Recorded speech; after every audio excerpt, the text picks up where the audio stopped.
FMC Fast Chat takes you inside the news so you can be in the know in 30 minutes. Hosted by Fair Media Council CEO and Executive Director Jackie Clement, Fast Chat features notables in news, media, and business.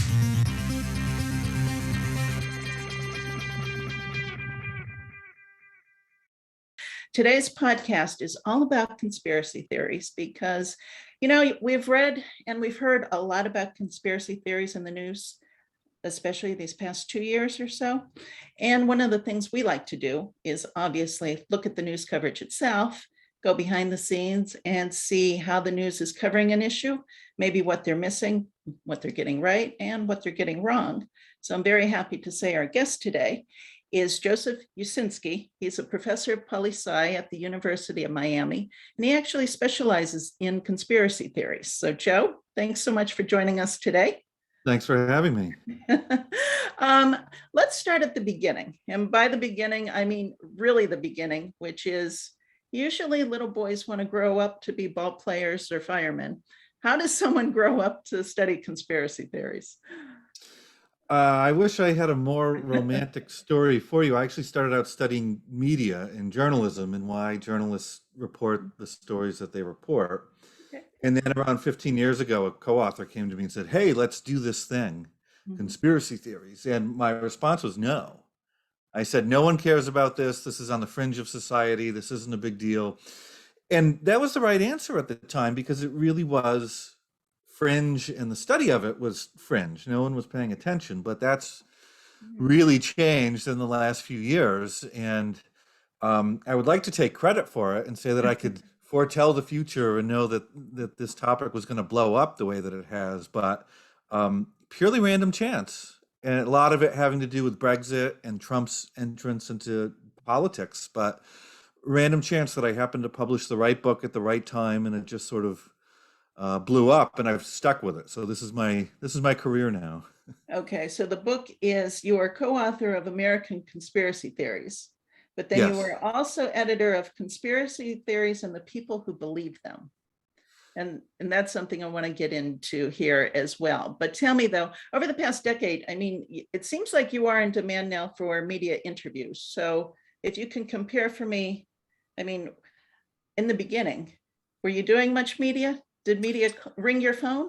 No one called and no one cared. I think I maybe got a few calls about, oh, it's the anniversary of 9/11, or it's November again, so let's talk about Kennedy conspiracy theories. And that was really the extent of it for the first few years. And then things really changed for me. So it became 100, then 200, then almost 300 interviews that I did with journalists in 2020, all on this topic.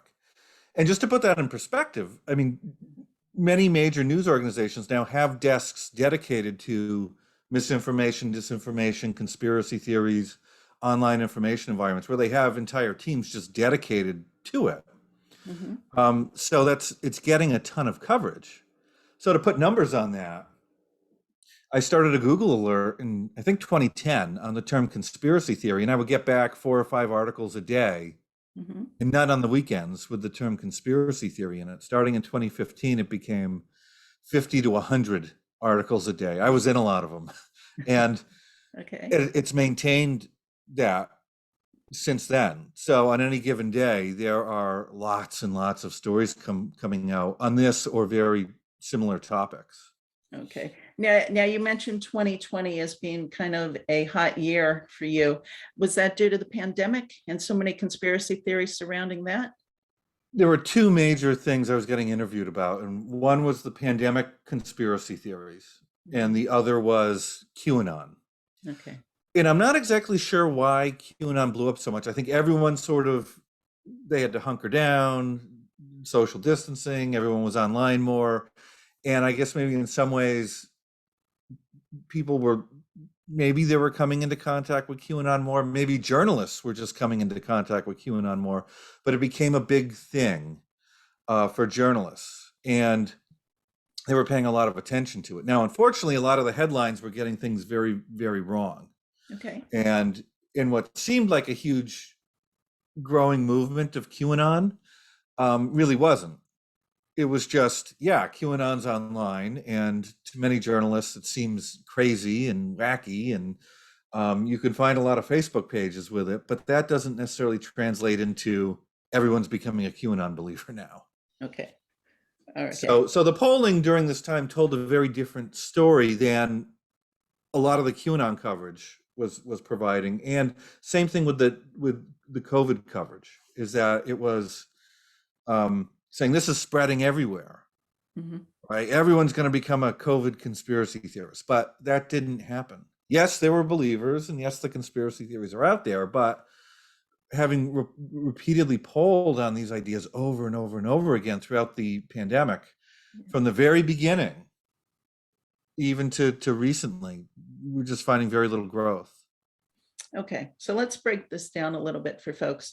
So, do we have a working definition of what makes a conspiracy theory a conspiracy theory? Yeah, so I just want to preface this by saying that words don't have intrinsic meanings, they have usages. And this is one of those terms, sort of like the term middle class on the campaign trail for any politician.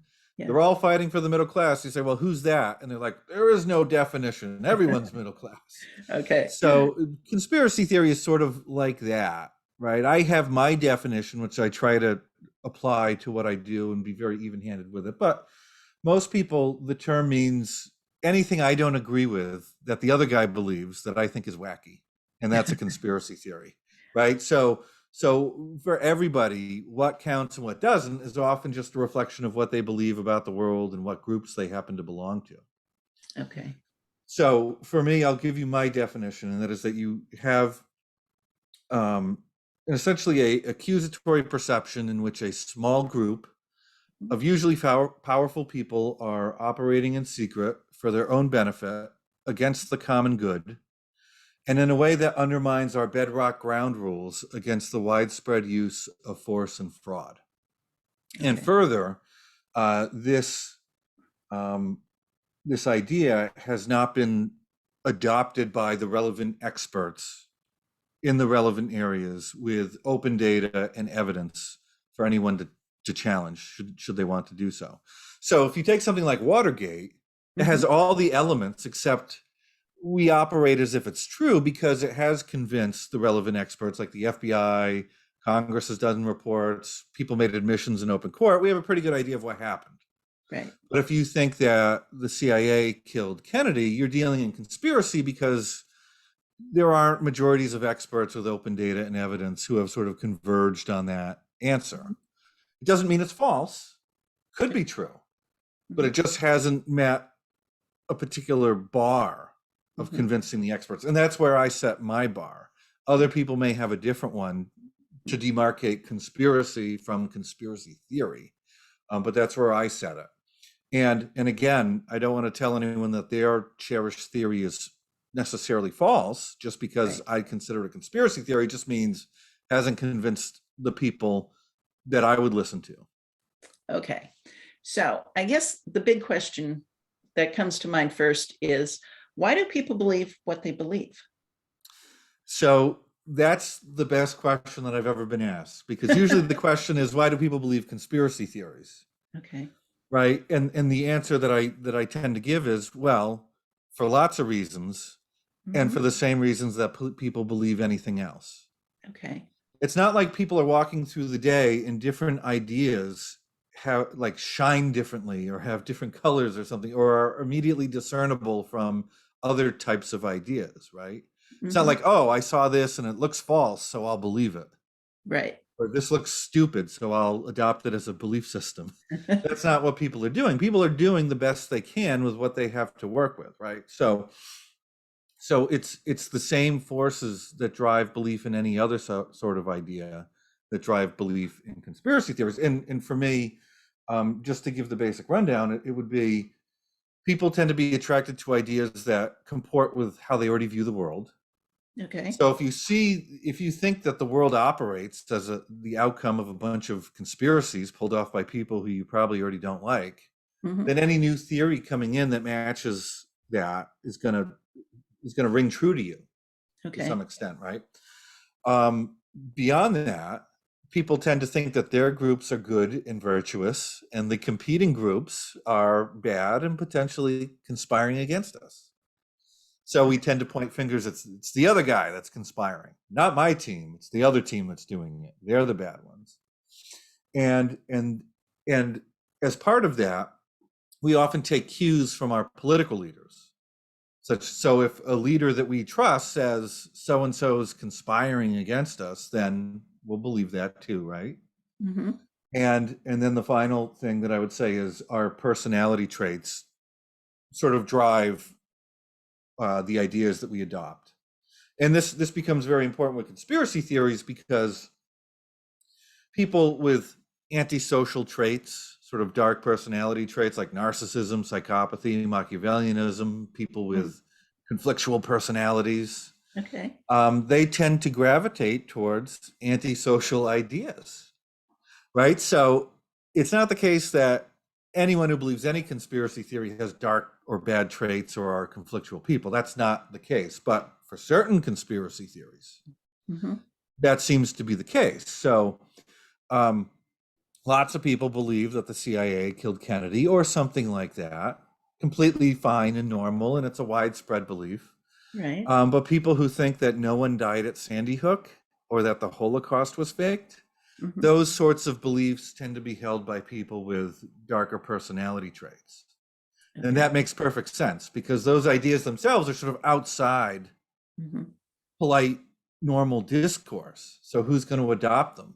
Not just anybody who slips on a banana peel and becomes a Holocaust denier. It's someone who's got a personality that's going to adopt beliefs and hold on to them despite condemnation.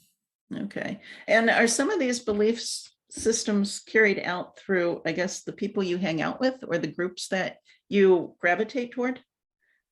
So it could be going in both directions, right? So if there's people I trust, then I'm going to take cues from them, particularly if I trust them in a particular area and they tell me something in a Mm-hmm. particular area. So you can imagine if you have someone who knows a lot about elections and they're a good friend of yours and you trust them, they say, hey, the election's rigged, you might believe them, Okay. right? Mm-hmm. But the interesting thing too, and this has only been exacerbated by social media, is that we tend to pick our friends, right? Yeah. And how do we do that? We often pick people who have ideas and worldviews that are somewhat similar to our own. So there isn't always a ton of opportunity for sharing. Mm-hmm. And what we find out in online environments is that if someone says something you don't like, you're like, block, defriend, and it's funny even for our family members. Like there are a lot of people who I'm related to who are either blocked, muted, or defriended in my networks because they're saying things that I just don't want to deal with. It's usually an And uncle, right? It's always an uncle. yeah, it's always an uncle, a second cousin, somebody who's right, and they want to make sure you know it. And Yeah. but we're all like that to some extent. So we're creating these networks around ourselves that will tolerate to some extent different viewpoints. Mm-hmm. But it's only going to go so far. Okay. So is there kind of a generalized breakdown of, what percentage of Americans are the most adamant about believing in conspiracy theories versus maybe middle of the road versus it's hard to get me to believe in anything, So I don't think I would put a percentage on it, but I'll start by saying this, is that everyone believes one or a few conspiracy theories. Okay. In that regard, there's no us and them. All right. Right. So when we do polls, what I find is that the more conspiracy theories I put on any given poll, Mm-hmm. the fewer and fewer people there are that don't believe any. Really? And given that there's an infinite number of conspiracy theories out there, you can imagine I could put 500 or 600 conspiracy theories on a poll. Everyone's going to believe a handful, right? So if the term conspiracy theorist means believing in any conspiracy theory, Mm-hmm. then we're all in that category, right? Oh, okay. But what if there's a distinction to be made? It's this: is that some people believe a lot and a lot and a lot, and it's not so much the beliefs that are at issue; it's that they have the underlying worldview in which they're looking out at the world and their lenses see everything as a conspiracy. Okay. So, the best way I can put it is the 33% of Americans that are most conspiratorial are the third that's the most conspiratorial, right? Because this is really a continuum. It's not like, oh, at this point, then you're Right. conspiracy theorist, or at this point, you're not. There are people who are very high in that. So it makes it very easy for them to adopt all sorts of conspiracy theories. And then there's other things that seem to come along with that too. And that oftentimes we're finding a set of ornery personality characteristics, dogmatism, dark personality traits, conflictual personalities. Sometimes the people that are way up there, it's inclinations towards, or at least support for political violence. Oh, Um, okay. for at least as expressed in a survey environment, right? Doesn't mean Mhm. all these people are out committing violence, but at least they're in favor of it in our surveys. So it's it's important to sort of think of it. It's not like us and them, is that there's a Mhm. continuum, and it's not so much about the beliefs themselves. It's about this underlying worldview that sort of makes the beliefs attractive to people. Okay. Now, on that end of the spectrum, then, is there any correlation between I believe in more conspiracy theories than the average person, and I have some sort of mental illness? Is there any correlation between that? So I don't want to, I want to be very careful in my language here and just say, yes, for some people, sometimes those things go together. Okay. Is one thing causing the other? It's not entirely Okay. clear, right? Because everyone's believing conspiracy theories, they're not all mentally ill, right? Right.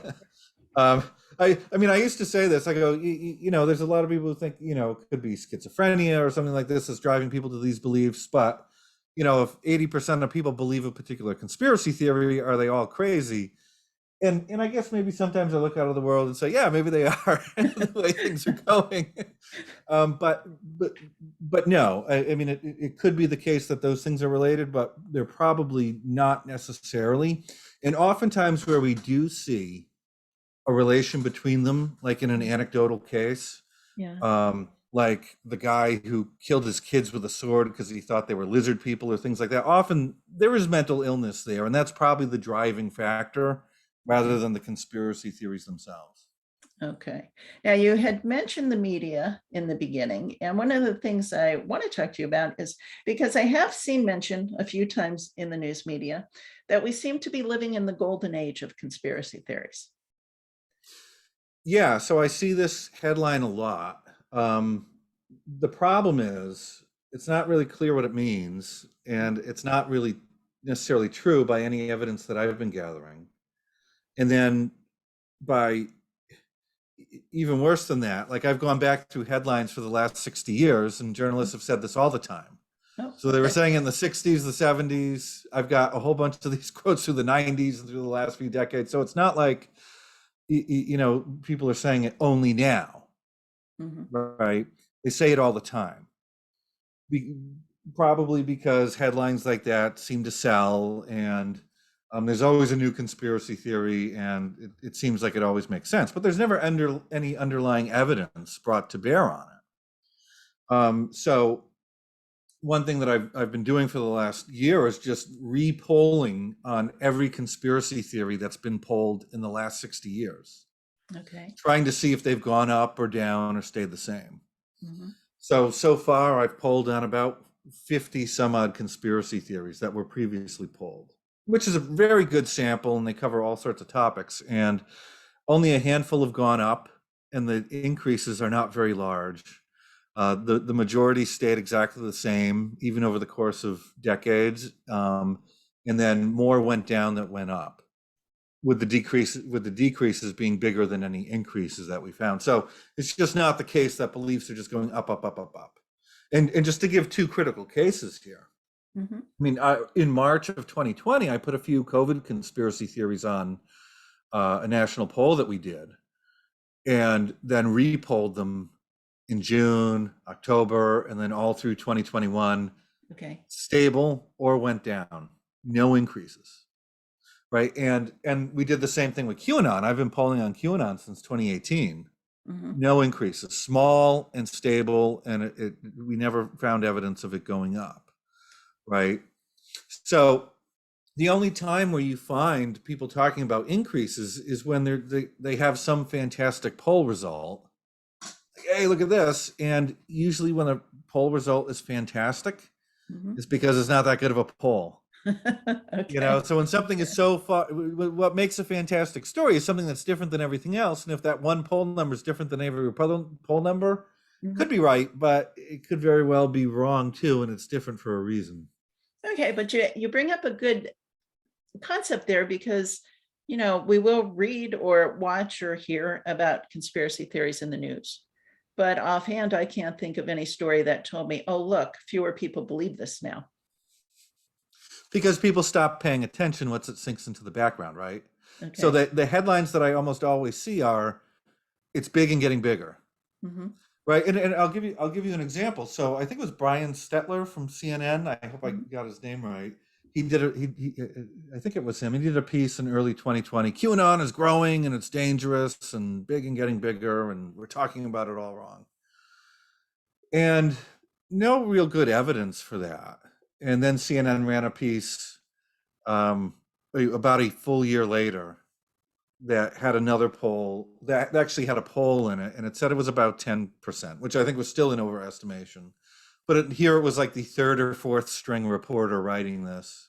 Okay. I don't remember who it was, but it didn't get a lot of fanfare, and it said, "This is truly a fringe movement."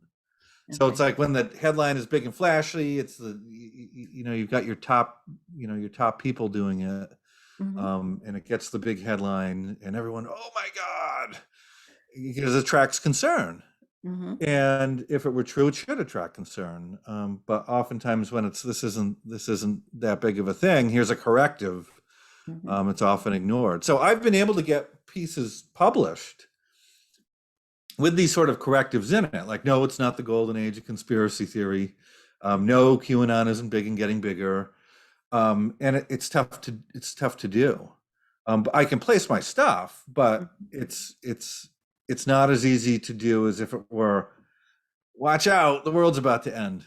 Right. Okay. So let me ask you though. So if a journalist calls you with the notion that there's this conspiracy out there and it's huge and everyone's believing it, do you try to, you know, suspend that belief for them to present evidence that it's not as big as they're imagining it to If be? that's the case, then yeah.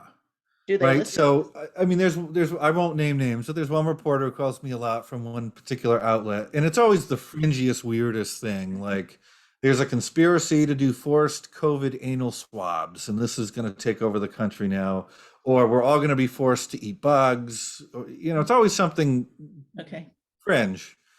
And and I always remind the reporter, I say, listen, you are purposely going out, you are finding these fringe places online.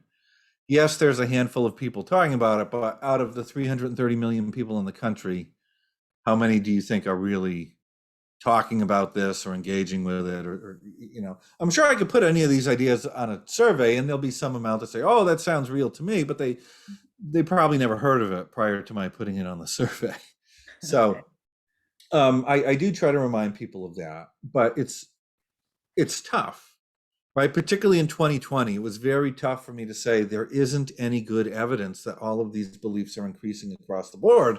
Mhm. And oftentimes journalists would just leave out that part of my quote, or they would just spend two paragraphs after trying to caveat what I said and say, but, blah, blah, blah, blah, blah. Yeah. So there's one journalist, and this is funny. It's like I said, there's no evidence. I said conspiracy theory beliefs could be increasing, but there's just no evidence of it right now. You got to have evidence for it. Yeah. So in her article, she put, there is no evidence that these beliefs are increasing across the board, but it sure feels like they are. And that sort of encapsulates what's kind of going on, is that there's a lot of feelings driving how people are interpreting the world, but some of these claims deserve to have evidence before they're made. Fair enough. Okay. So tell me though, I mean, as you mentioned, if we look throughout history, some conspiracy theories kind of stay at the same strength level with the public, some diminish.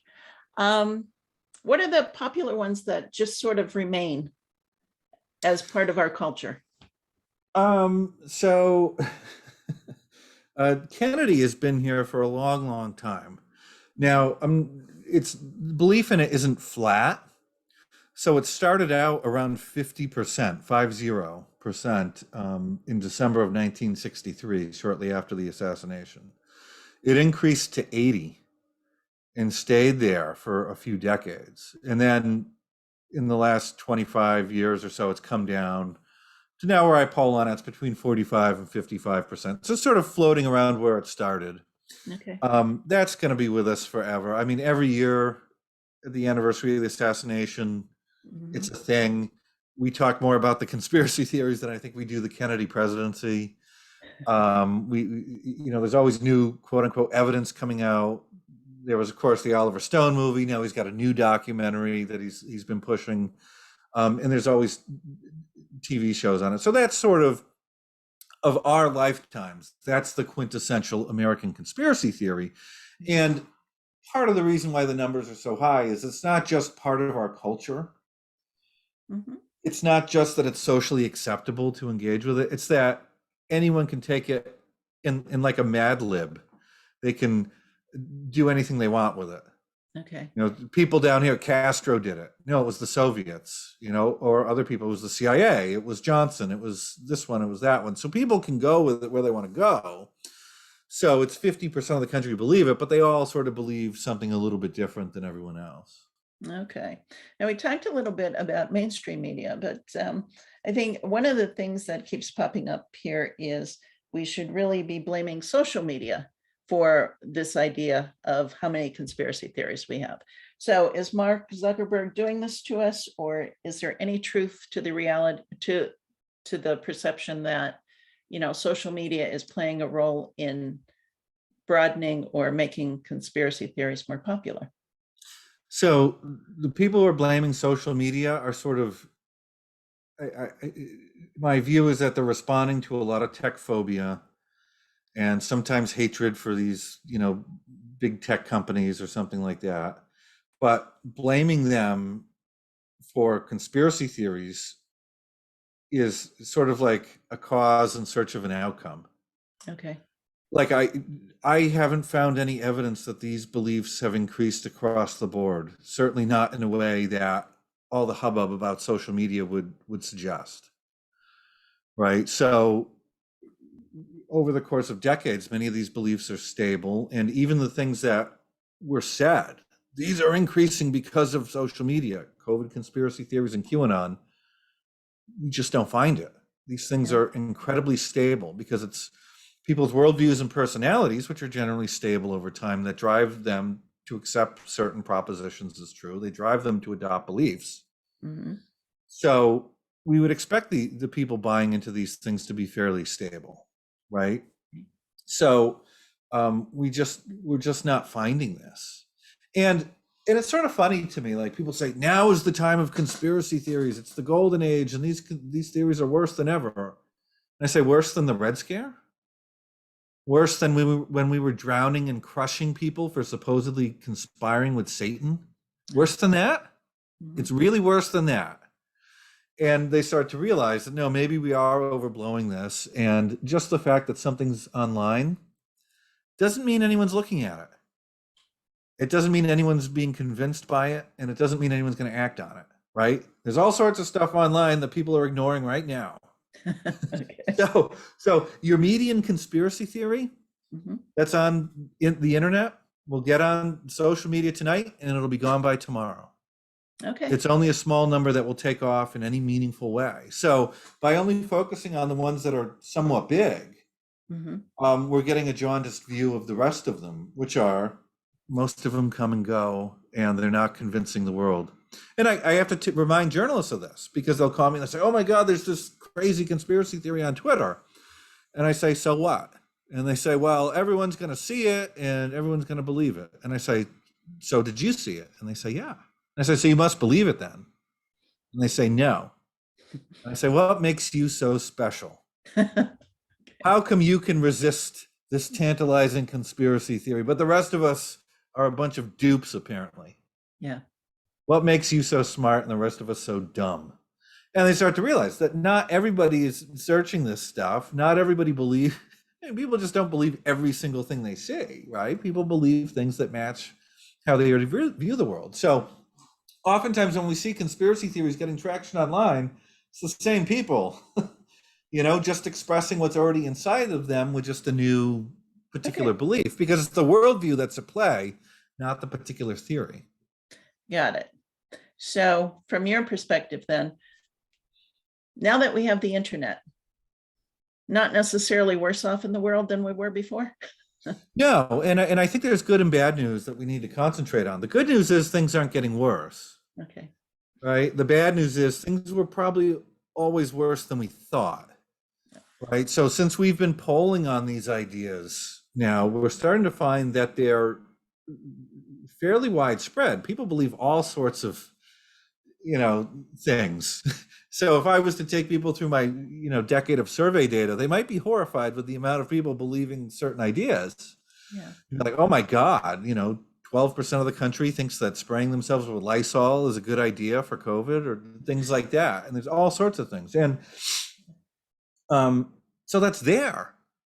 But that's the human condition. And it seems like it's always been that way. It's not the product of Twitter or Facebook. It hasn't been done to us by some tech mogul. This is who we are. And it's easy to blame some nefarious actor, just like conspiracy theorists do. It's easy to blame some exogenous force, some outside actor who we don't like, for doing this to us. But this is us. We fall victim to conspiracy theories, and because of our personalities and who we are, it's humanity. And there is no point in history where everyone only believed true stuff. That doesn't exist.